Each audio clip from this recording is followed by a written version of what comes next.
Mamarana isika ankehitrindriavana aloha hevitra manao hoe manankihoiraka ny mpino.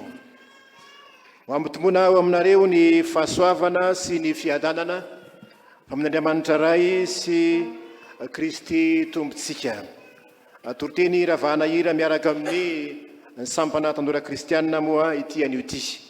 Eksodosy toko 4 ny andininy 7 ka hatramin'ny 410 no iveratra ny loantsika ao anatin'izany no akatsika ny afatry ny tompo. Aoriana zao teny fampidirana zao dia hira roa avy hatrany no irainy istike antso sy ny hoe mino aho.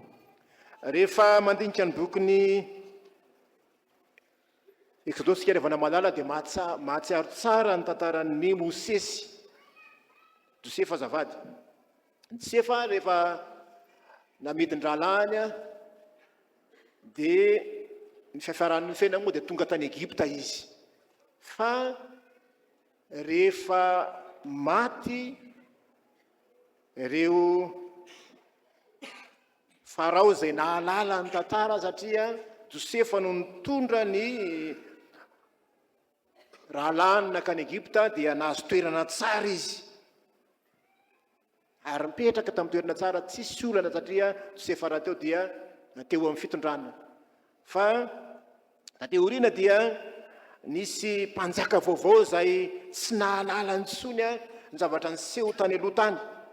Rehefa maty raha teo Josefa, mpanjaka vaovao ny teo amin'ny fitondrana, farao vaovao tsy nahalala ny Josefa dia nanomboka teo amin'izay ilay tantara manomboka amin'ny Eksodosy toko 1 ihany.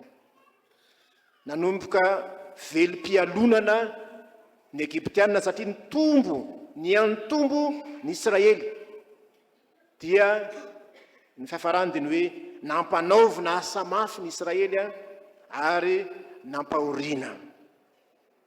Nisy fotoana mihitsy aza ny hoe novonoina ny zazalahy Hebreo voateraka. Aitsika tsara zany. Nobiazy natao andapa i Mosesy ary rehefa feno 70 taona izy dia nalahelo izy ny manjoy reto rahalany izay nampahoriana ny Egyptianina dia nahafaty ny lahy anankiray izy, Egyptianina anankiray.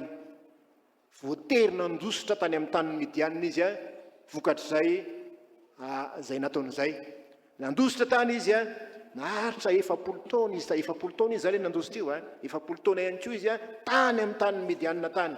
Dia tany izy no natsoin'Andriamanitra. Rehefa feno 20 taona izy dia niseho tamin'ny Andriamanitra mba haniraka azy. Tsy kisendrasendra zany avana malala.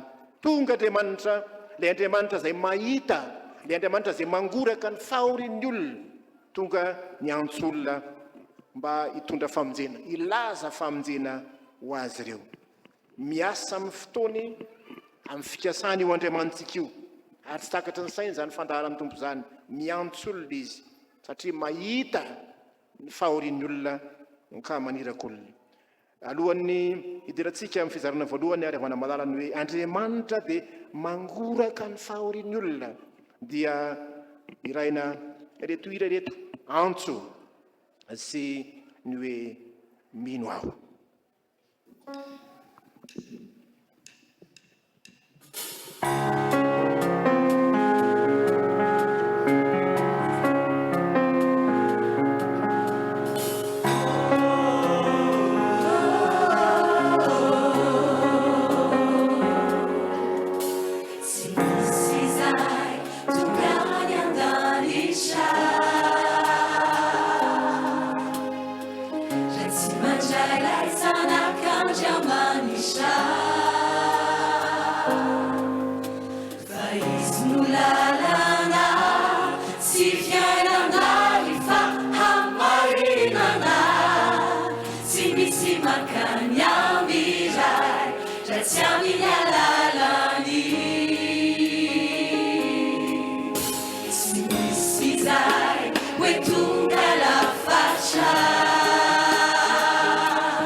Sono a tu kana tu na na na chamar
na sitrana tany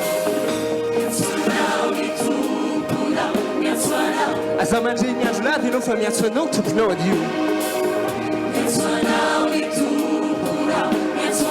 azodinao tseno ny feony miatso anao mitalao dia hoy izy hoe efa nanavitra anao ao efa niatso inaranao fa ay anao zao tsy afoy ary tsy asaraka aminao amin'ny andro tompo-piaina anao miatso anao ao efa nandevina ny fahotanao ao zao no Andriamanitra ao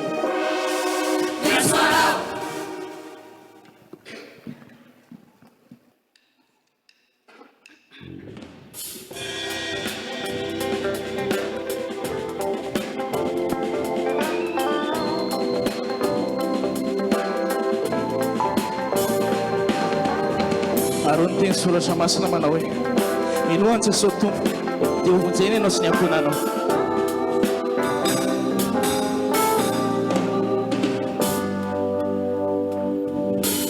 eno ao fa ho avy andray anay ianao Jesosy meno ao rehefa tonga ny andro fitsanganana meno ao fa ny anaranao no anavotanay meno ao satria ny teninao dia azo antoka meno ao fa ny rana latsakao no avotro meno ao fa miankina aminao ny avitro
izay mino dia anana fiainana mandrakizay aza matahotra mino ihany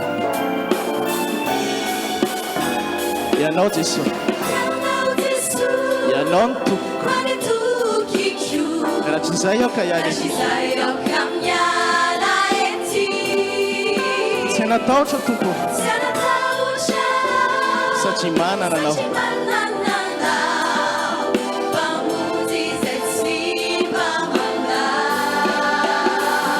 Jesús.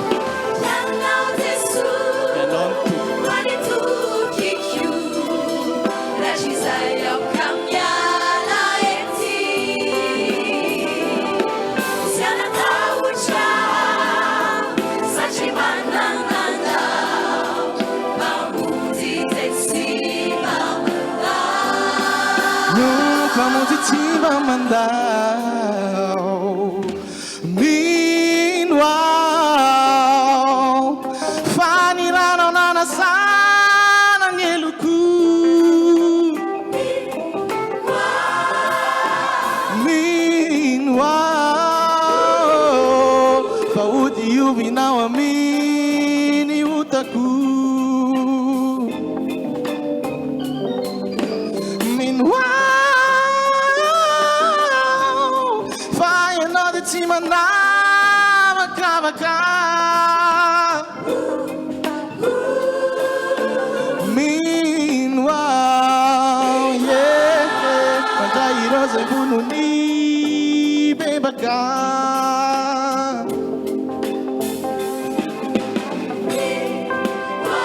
yeah Mino now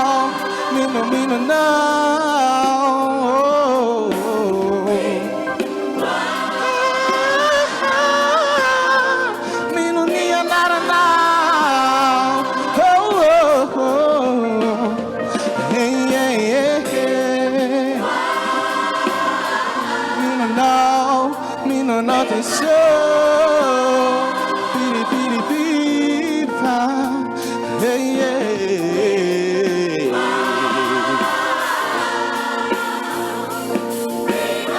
minona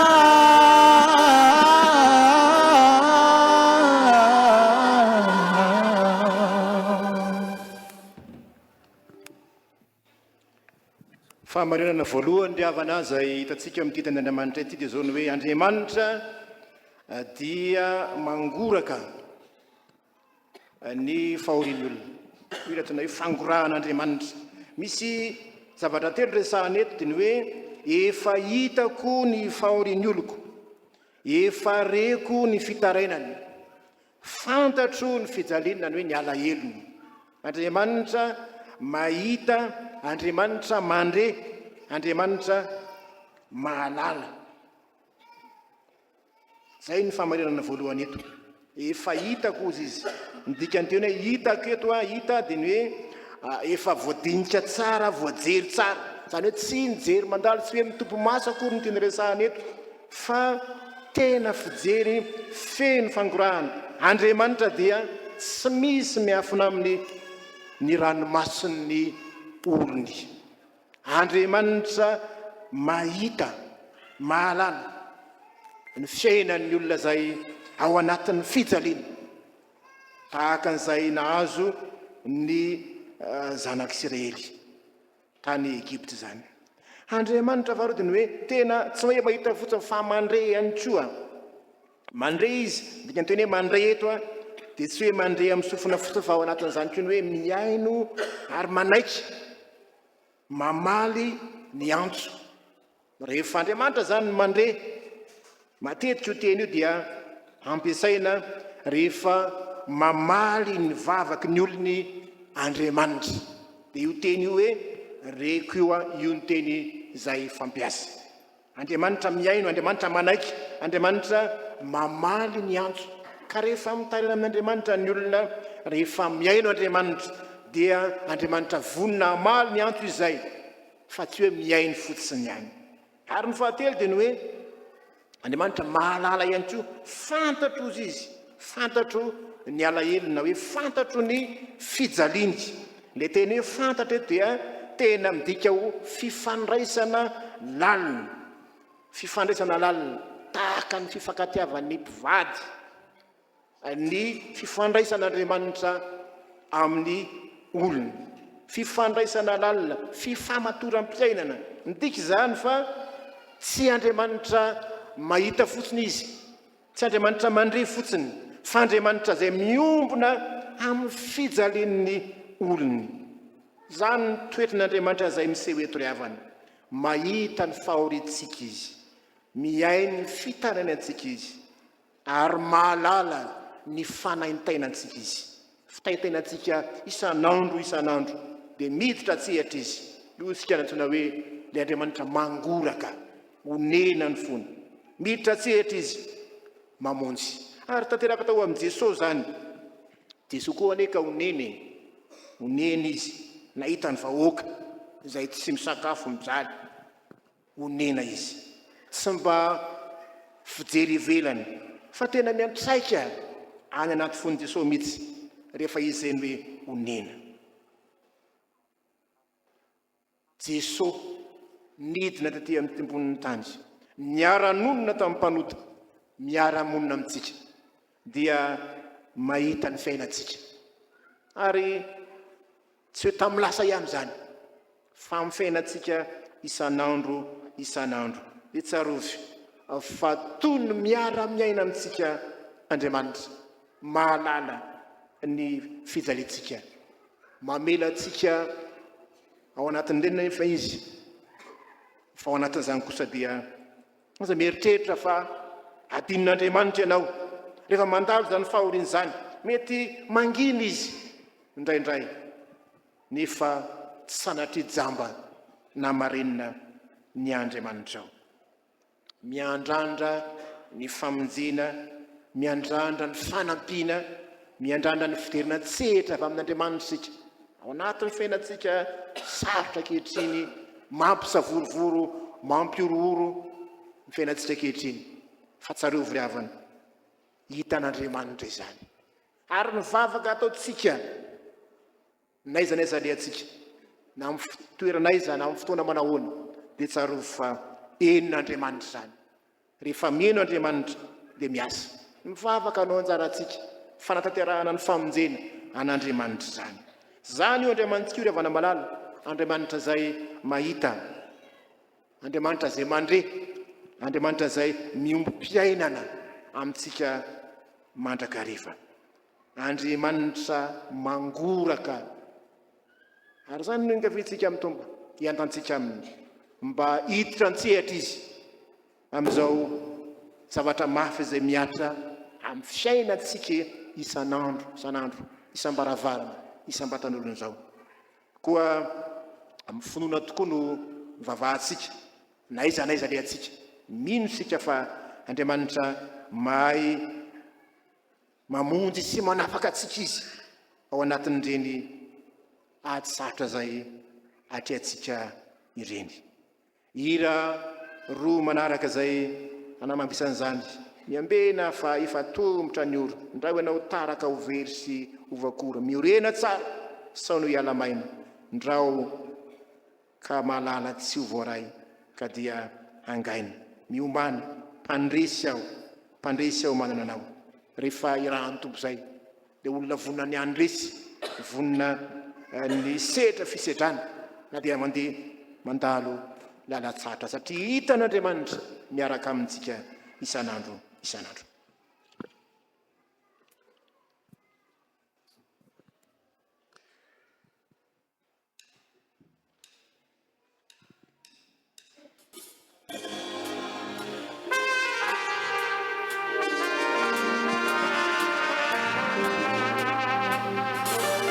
miorena tsara fa efa tombotra ny fiavizanak'olona ko mahonona tena ary miambena isika fa efa ho avy Jesosy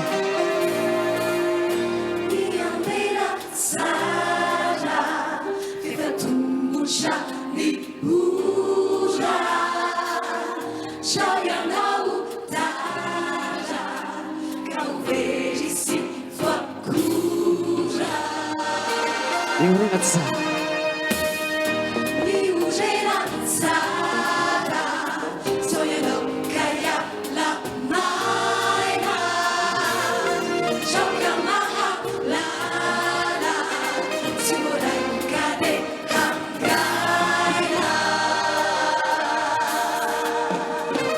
Kaya lao, iditsanao, avelao, apiatsao, ndiadalane, fayanao.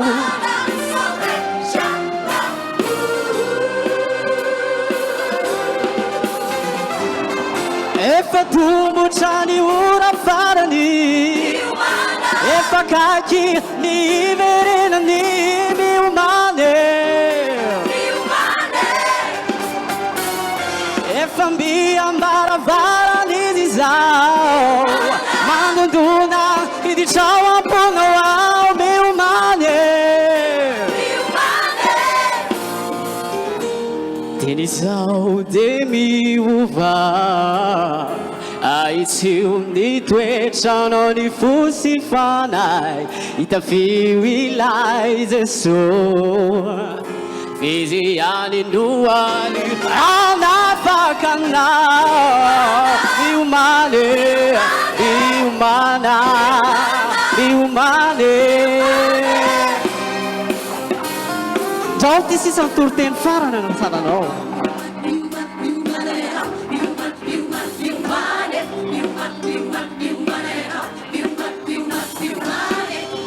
miomany anao miomany anao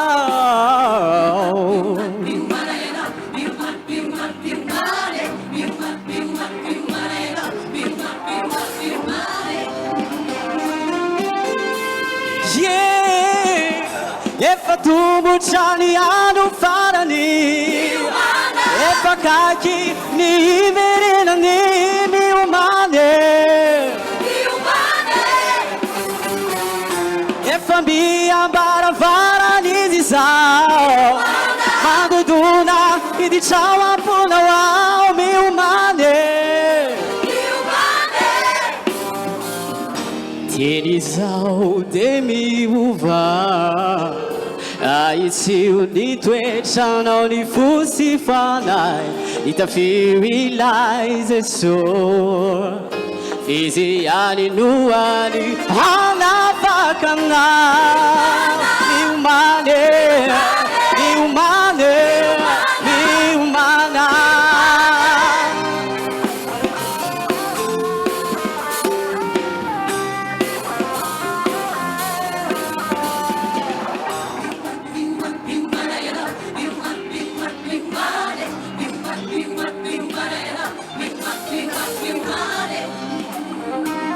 miomany anao miomany anao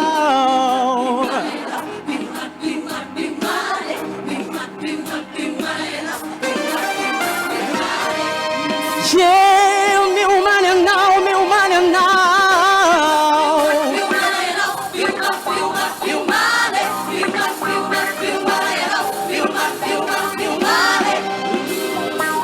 miomany anao miomany anao miomany anao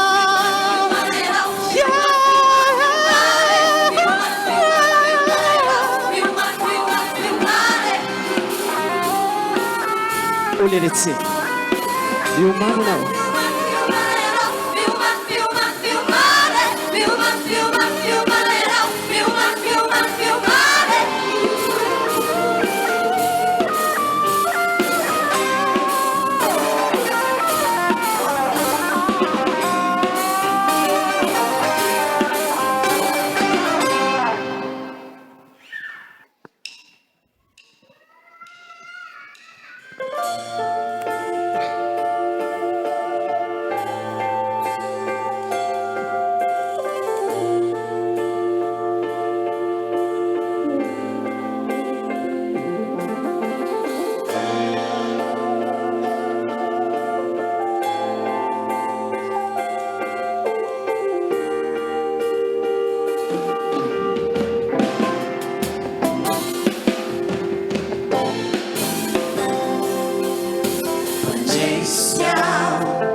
Design a cena Manao fitaeana ka matsiaro tretsika Mandesiao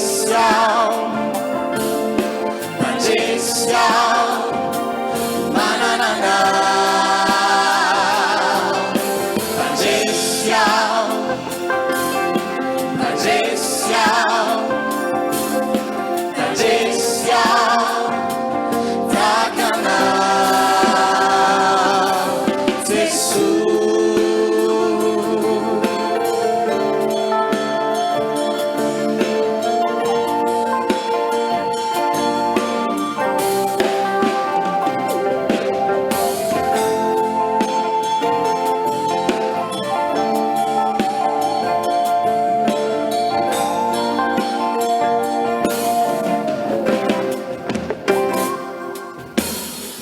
Ny fitiavanao tompo tsy hay fantarina Sarotra zany lalanao ay lala marina Nondretray tsy zakanay fa sedra mamba Kesakany fo kidy tokoa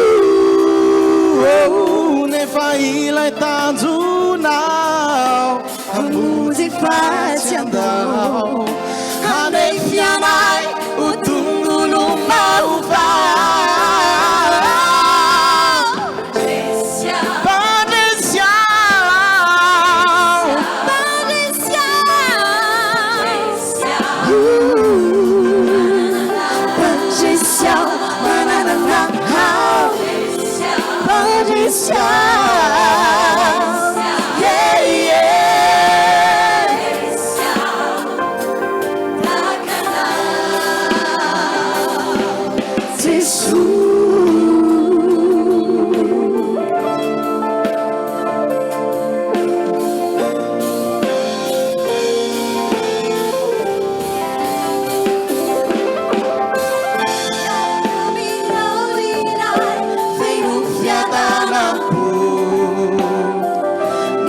Sini fanay samiaminao tuku Favua sejana Tunga ulombaova Nandra ilay fitiavanao Kahitra wataka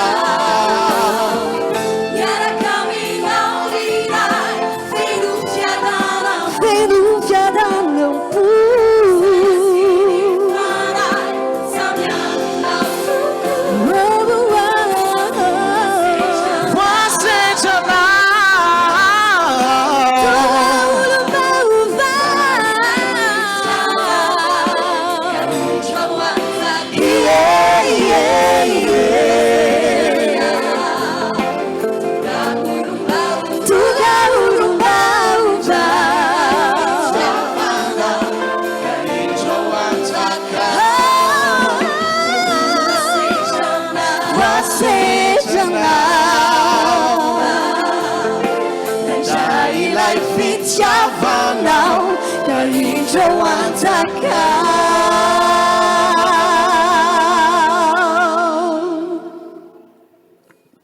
Fahamarinana faharoa Andriamanitra dia miantso sy maniraka olona mba hamonjy ny vahoakany. Hoy Andriamanitra hoe koa ankehitriny avianao irako misesy efa olon-dehibe io fa misesy ny salasala nanaiky ihany Moizy ny farany mahavarina fa na dia Andriamanitra milaza hoe hidina zao amonjy dia izy indray no fa maninona izy no mifidy olona indray anatanteraka izany fikasana zany na ny famonjeny zany ny riavana ny fomba fiasan'Andriamanitra mampiasa olona izy anatanterahana zay fikasany naniraka amin'ny sesy izy so tsika milaza hoe tsy vitan'Andriamanitra ny asany raha tsisy any misesy tsy riavana fomba fiasany zany any ony voninany zany avianao irahako zany hoe tsy olona manira tena fa manaiky ny irak'Andriamanitra ny akabeazan'le olona zay natsoan'Andriamanitra de nijery zay fahalemenzay hoe za mbola zaza za ohatr' zao hoe tsy nanaiky ny akamaroany fa Andriamanitra ny maniraka de manaiky izy avianao irahako ny teny hoe irahany eto de tena manome iraka miaraka amin'ny fahefany rehefa Andriamanitra ny maniraka manome fahefany izay ary vita zany asa ampanaovan'izany tsy misesy ny fidy anao ny asa eto fa Andriamanitra no nanindry azy fantany tsara matsy ny zavatra nataony tany Egypta ho tsaron'ny olona hoe ty le rangazy namono olona tatya ho tratra ny fitsaram-bahoaka any izy satria namono olona de nandositra fantany tsara zany fa saingy nanaiky izy rehefa Andriamanitra ny maniraka de miaraka amin'ny olona izy manome fahefana azy izy momba azy izy ka tsy tokony anam-panahina ny olona zay mahatsiaro hoe ny rahan'Andriamanitra fa Andriamanitra no manome fahefana azy iza ombo anao izy izy za io zany le tena hoe za ombo anao io dia tsy misaraka amin'ny fanirahany io rehefa Andriamanitra ny maniraka dia matetika ny ankamaroan'ny teny de misy tsy maintsy misy an'izay teny zay hoe ombo anao aho rehefa naniraka amin'ny mpianatra Jesosy ombo anareo mandrakariva za no mandeha eo any miaraka aminareo za no miaraka aminareo eo aminareo eo avoanareo mitoetra eo aminareo zany io Andriamanitra zay maneraka atsika io ho an'izay rehetra matsiaro ny rahan'Andriamanitra de tsarovy miaraka amintsika Andriamanitra tahaka ny fahitan'Andriamanitra ny fiaina ny vahoakany zay mijaly ny fahitan'Andriamanitra koa ny tahotrao sy ny tebotebonao zay ororonao manoloana ny fanabeazan'ny asa zay apetrak'Andriamanitra eo aminao ny irak'Andriamanitra zay tsy maintsy tanterahanao de tsarovy eo aminao mandrakariva izy mampahery anao izy ary ny olona zay rany ny olona zay antsoiny miaraka amin'ny mandrakariva izany teny fampanantenana zany izao no eo aminao mandrakariva izao la izy atrehatra zay na hoe izao no izao la eo mandrakariva midika izany fa Andriamanitra tsy miovy izy tsy miankina amin'izany izy ary mahatoky amin'ny teniny izy tsy afoy ny asaraka azy ka na dia tsy mahay mandahateny aza misesy votsavava ho izy tsy miorina amin'ny fahaizana miteny zany tsy miorina amin'ny tanjany zany fa Andriamanitra zay manome fahefana azy tsy mamela azy iorery na de olo dehibe fa 20 taona azy izy io fa mbola anatin'ny heriny afaka ifanandrona tsara amin'ny fahavalo amin'ny farao ny misesy riavana dia endrika Kristy izy amin'ny misesy zany Kristy ilay ny rahan'Andriamanitra ray Kristy ilay nanafaka atsika misesy nanafaka tamin'ny fanandevozana fa Kristy kosa nanafaka atsika tamin'ny fanandevozan'ny ota sy ny fahafatesana Andriamanitra miaraka amin'ny olona eo amintsika mandrakariva izy amin'ny alalan'ny fanahiny Jesosy rehefa niteny miaraka aminareo mandrakariva aho ambara-pahatonga ny fahataperan'izao tontolo zao rehefa miantso Andriamanitra rehefa maniraka Andriamanitra tsy miantsoantso foana izy fa misy andraikitra tokoa moa zany tsisy olona zay natsoan'Andriamanitra ka hipetrapetra-potsiny Andriamanitra ny manome ny asa ho azy Andriamanitra ny manome hoe tia ny zavatra ataonao hamonjy ny olona ho afaka ao anatin'ny fahoriana zany no asan'ny irak'Andriamanitra eto araketriny dia mbola miantso izy miantso mpanompo hanompy azy matetika rehefa antsoina dia milaza sika ny hoe iza moa no antsoin'Andriamanitra fa tsy ny fahaizanao tsy ny fahalebiazanao fa ny fahasoavan'Andriamanitra no ifidianany ny mpanompony. Ary rehefa maniraka izy tsy mamela io lery. Zany ny teny fampanentanana manao hoe indro aho momba anao, izaho momba anao. Zany no antoka lehibe ho antsika ry havana eo amin'ny fanomponan'Andriamanitra. Mahita ny fahorian'ny olon'ny Andriamanitra, mahita ihany koa izy ny fahakelezanao dia aneo ny heriny, fahalehibiazan'ny heriny aminao izy rehefa manaky hoirana ianao. Ny fiangonana ankehitriny irahan'Andriamanitra, ivavaka ho an'ny tanindrazana, ivavaka ho an'ny firenena, ivavaka ho amin'ny mpitondra. Asantsika izany. Ary misy heriny tokoa zany vavaka zany. Aza menatra ny metory ny filazantsara. Tahaka ny voalazan'ny Timoty, Paoly amin'ny Timoty. Maro ny olona ankehitriny no makahala ny fivavahana. Rehefa misy zavatra miseho dia tsy miteny ny fiangonana, inona fiangonana tsy miteny ty, be mareniny ty. Rehefa miteny ny fiangonana, inona indray ary ty. Misy vavaka natao ohatra tery ampavian'Analakely.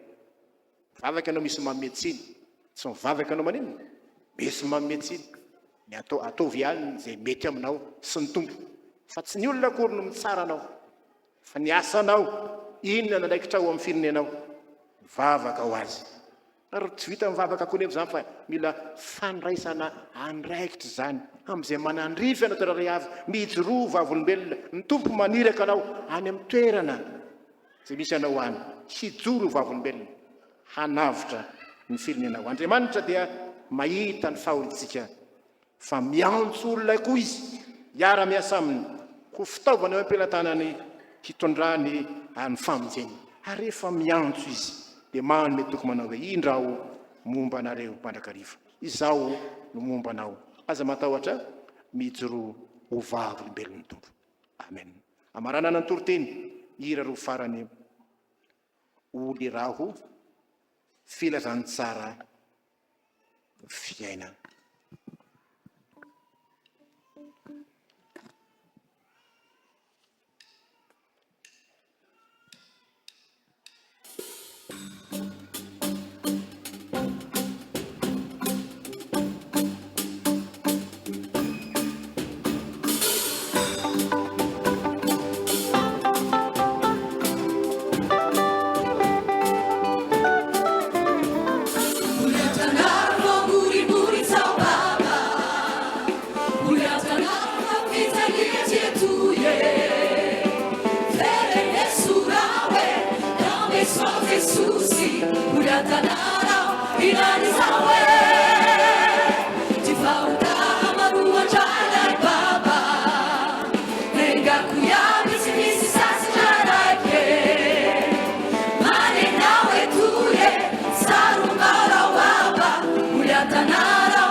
Muri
ho an'andriamanitra irerin'ny voninahitra amen.